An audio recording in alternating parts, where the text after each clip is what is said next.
चलिए बिस्मिल्लाहिर्रहमानिर्रहीम अस्सलामु अलैकुम to all of you. So my dear students, आज के लेक्चर में हम फर्स्ट ईयर केमिस्ट्री के चैप्टर नंबर फर्स्ट को स्टार्ट कर रहे हैं।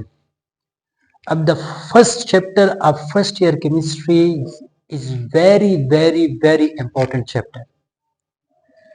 तो जितना ये इंपॉर्टेंट चैप्टर है हम कोशिश करेंगे कि उतना ही इसको डीपली डिस्कस करें और उतना ही इसको हम आसान अल्फाज में जो है वो डिस्कस करें।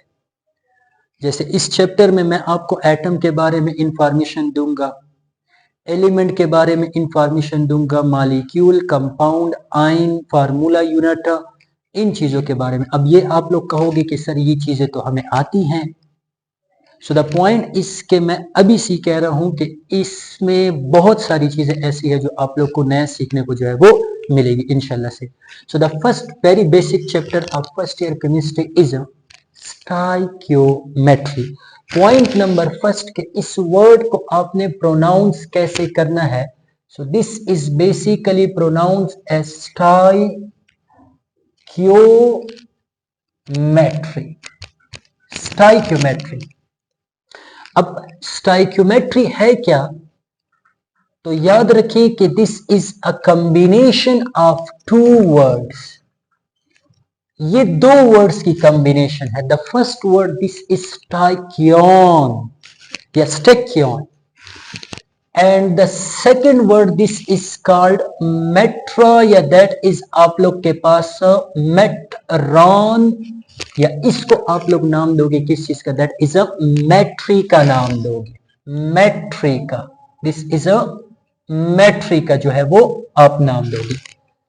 तो स्टाइक्योन मींस आप लोग के पास this is element, and metron means आप लोग के पास दिस इज मेजरमेंट या measurement. So the first point is कि व्हाट इज स्टाइक्योमेट्री। स्टाइक्योमेट्री क्या है, तो याद रखिए कि दिस इज द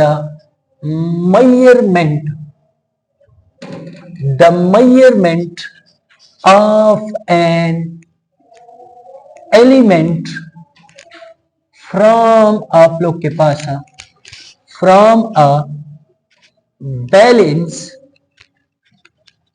chemical आप लोग के पास what that is equation। अब यहां पे ना बैलेंस केमिकल इक्वेशन आप लोग के पास बहुत जरूरी है। इट मींस कि अगर कोई इक्वेशन बैलेंस नहीं है तो इसको आप स्टाइक्योमेट्री में डिस्कस नहीं करोगे। क्यों नहीं करोगे, इसको हम डिस्कस करेंगे। अगर कोई इक्वेशन आप लोग के पास बैलेंस है, अब बैलेंस कैसे होगा सारी चीजें डिस्कस करेंगे। अगर कोई इक्वेशन आप लोग के पास बैलेंस है तो इसको आप डिस्कस करोगे किस चीज में, स्टाइक्योमेट्री में। लेकिन अगर कोई इक्वेशन आप लोग के पास बैलेंस नहीं है तो इसको आप स्टाइक्योमेट्री में डिस्कस नहीं करोगे। तो सबसे जो मैं आसान अल्फाज में आप लोग को समझा रहा हूं वो ये है कि एक इक्वेशन हमें कैसे पता चलेगा कि क्या ये इक्वेशन बैलेंस है या नहीं है। यहां पे मैं सिर्फ ये डिस्कस कर रहा हूं, आगे डिटेल पढ़ेंगे। तो याद रखें, एक इक्वेशन के लेफ्ट साइड और राइट साइड पे अगर नंबर ऑफ एटम्स की तादाद सेम है, एक इक्वेशन के लेफ्ट साइड और राइट साइड में अगर नंबर ऑफ एटम्स की तादाद सेम है तो इसको आप लोग नाम दोगे किस चीज का, बैलेंस केमिकल इक्वेशन का। और इसको आप लोग डिस्कस करोगे किस चीज में, दैट इज अ स्टाइक्योमेट्री में। तो लेट्स सपोज आप लोग के पास एक इक्वेशन है H2 प्लस आप लोग के पास O2, this is converted into आप लोग के पास 2H2O। तो अगर मैं आपसे पूछूं कि क्या ये बैलेंस है या बैलेंस नहीं है, तो देखो इन दिस केस इस साइड पे हाइड्रोजन कितने हैं, 2 है, और इस साइड पे हाइड्रोजन की तादाद कितनी है, 4 है। तो इट मींस के ये जो इक्वेशन है इसमें नंबर ऑफ एटम्स रिएक्टेंट और प्रोडक्ट की साइड पे सेम नहीं है।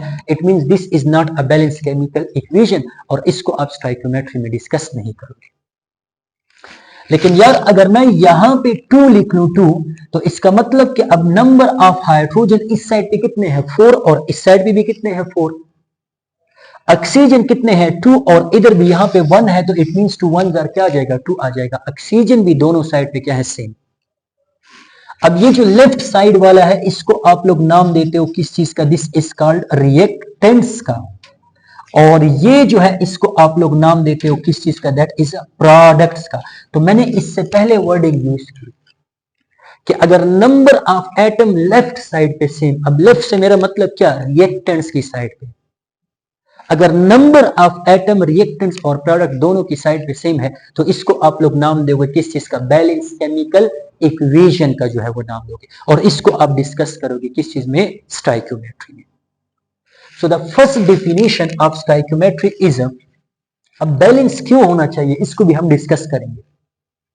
सो the first definition of stoichiometry is के जब आप बैलेंस केमिकल इक्वेशन से किसको मेजर करोगे, एलिमेंट को मेजर करोगे, तो इसको आप लोग किस चीज का नाम दोगे, दैट इज कॉल्ड स्टोइकियोमेट्री का नाम दोगे। अब एलिमेंट की मेजरमेंट हम कैसे करेंगे, कौन सी मेजरमेंट हम करेंगे, कैसे, कौन सी स्टडी हम करेंगे, कौन सा एनालिसिस करेंगे, तो यहां पे एक और फिर डेफिनेशन लिखें कि स्टोइकियोमेट्री क्या है, the study of quantitative relationship,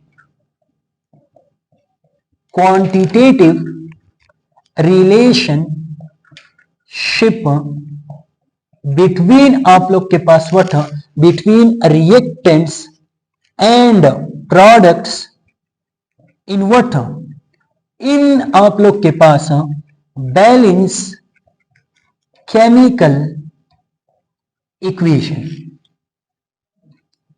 देखो एक होता है केमिकल रिएक्शन और एक होता है केमिकल इक्वेशन, तो इसमें भी हम डिफरेंस पढ़ेंगे। अब हमने कहा कि जब आप एक बैलेंस केमिकल इक्वेशन से एलिमेंट की मेजरमेंट करोगे तो इसको आप नाम दोगे स्टोइकियोमेट्री का। अब कौन सी मेजरमेंट करोगे, सो दैट इज आप लोग के पास, कौन सी स्टडी करोगे, सो दैट इज आप लोग के पास क्वांटिटेटिव स्टडी।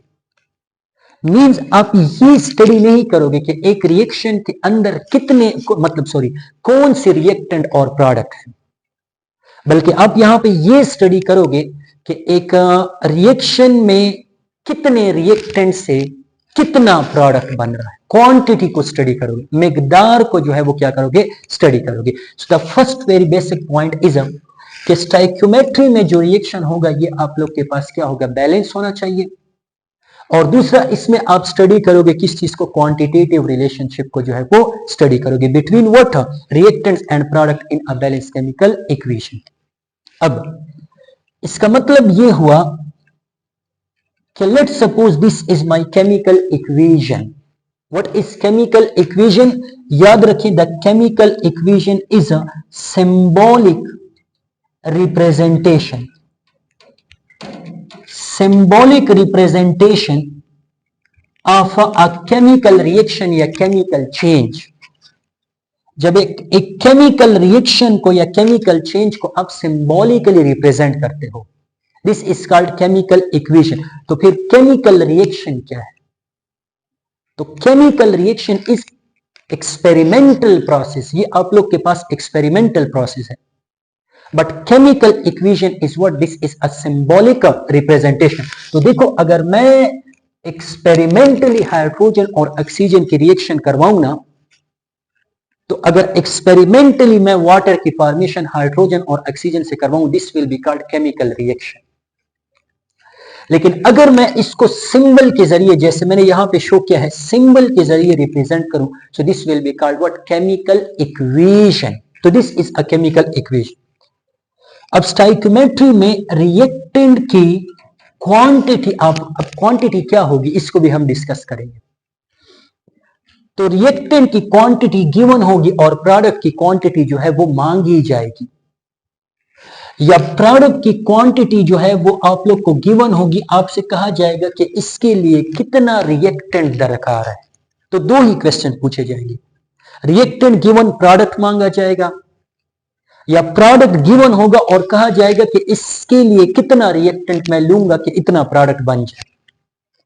तो अब ये जो क्वांटिटी है, ये जो क्वांटिटी है, ये जो अमाउंट है, अमाउंट, ये अमाउंट क्या हो सकता है, तो याद रखिए कि ये अमाउंट आप लोग के पास ग्राम हो सकता है, ये अमाउंट आप लोग के पास क्या हो सकते हैं, दिस कैन बी आप लोग के पास मोल्स, ये अमाउंट क्या हो सकते हैं, दिस कैन बी आप लोग के पास वॉल्यूम, और ये अमाउंट क्या हो सकता है, दिस कैन बी आप लोग के पास व्हाट, दैट इज आप लोग के पास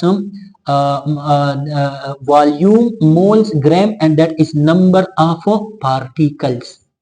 ये आप लोग के पास नंबर ऑफ पार्टिकल्स हो सकते हैं। तो सारी चीजों को जरा समराइज फॉर्म में डिस्कस करते हैं। स्टाइक्योमेट्री में रिएक्टेंट के या तो आप लोग को ग्राम गिवन होंगे और प्रोडक्ट के ग्राम मांगे जाएंगे, या प्रोडक्ट के ग्राम्स गिवन होंगे और आपसे कहा जाएगा कि इतने ग्राम्स प्रोडक्ट बनाने के लिए मुझे कितना रिएक्टेंट दरकार है, या आप लोगों को मोल्स गिवन होंगे और आप लोगों से प्रोडक्ट के मोल्स मांगे जाएंगे, या रिएक्टेंट का वॉल्यूम गिवन होगा, प्रोडक्ट का वॉल्यूम जो है वो क्या होगा, दैट इज मांगा जाएगा, या रिएक्टेंट के नंबर ऑफ पार्टिकल्स गिवन होंगे, प्रोडक्ट के नंबर ऑफ पार्टिकल्स मांगे जाएंगे। तो ये सारी जो कन्वर्जन है this is related to quantity. तो दैट्स वाई आप लोग किस चीज का क्या कहते हैं कि स्टाइक्योमेट्री में वी हैव टू स्टडी आप लोग के पास व्हाट, क्वांटिटेटिव रिलेशनशिप, कि कितने रिएक्टेंट से जो है वो कितना प्रोडक्ट आप लोग के पास बनेगा। तो अब नेक्स्ट वाले लेक्चर में इंशाल्लाह हम एटम, मॉलिक्यूल, आयंस, इन चीजों को डिस्कस करेंगे, और मुझे उम्मीद है कि आप लोग को बहुत सारी चीजें यहाँ पे भी सीखने को मिली और आगे भी इंशाल्लाह से आप लोग सीखेंगे। दुआओं में याद रखें। अल्लाह हाफिज।